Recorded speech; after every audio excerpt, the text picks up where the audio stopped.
Imagine waking up to news that yet another woman has been found strangled, dumped in a gutter, her body left like trash. Then imagine this happens again and again for years. This isn't a movie, it happened in Ghana. And the man behind it was hiding in plain sight. This is the chilling story of Charles Quansah, Ghana's first known serial killer. Between 1990, it began in the early 1990s. A woman's body was found in the Dansoman area of Accra. A few weeks later, another woman, same method, strangled, abandoned, then a third, and a fourth. Police treated them as unrelated cases, isolated tragedies, but they weren't. The victims had similarities.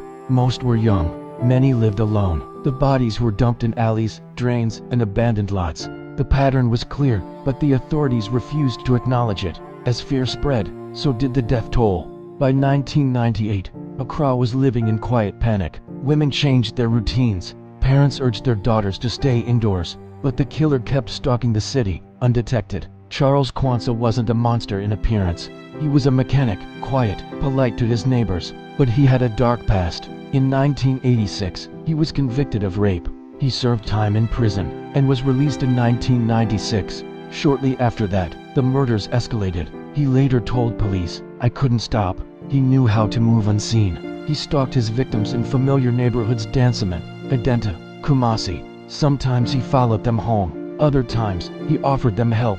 But always, he attacked when they were alone. And always, he killed with his hands. Quansah wasn't caught for murder. He was arrested for a violent assault. During questioning, he surprised the police. He confessed, not to one murder, not even 10, but 30-4. He admitted to strangling women across Accra and Kumasi. He described the murders in detail, where he left the bodies, what they were wearing, how they begged for their lives. The confession was overwhelming, but there was a problem.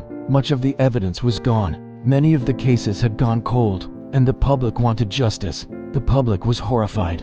Ghana had never dealt with a case like this before. The word serial killer felt like something from a foreign movie, but it was real, and it had been happening in their own streets. Questions began to surface. Why was Quansah released after his rape conviction? Why didn't the police connect the murders earlier? Why had so many victims been ignored? The CID formed a task force. Investigations were reopened, but the damage had been done. The system had failed. Charles Quansah was eventually charged with 9 murders. He denied some, confessed to others. He claimed to have lost track of the victims. Some names, he said, he couldn't even remember. The court found him guilty and sentenced him to death. But Ghana hasn't executed a prisoner since 1993. Quansah remains on death row, alive, but forgotten. Today, Charles Quansah's name is barely remembered. To this day, many of his victims remain unnamed. Some were never formally identified. Their families still wait. Was he telling the truth about killing 34 women?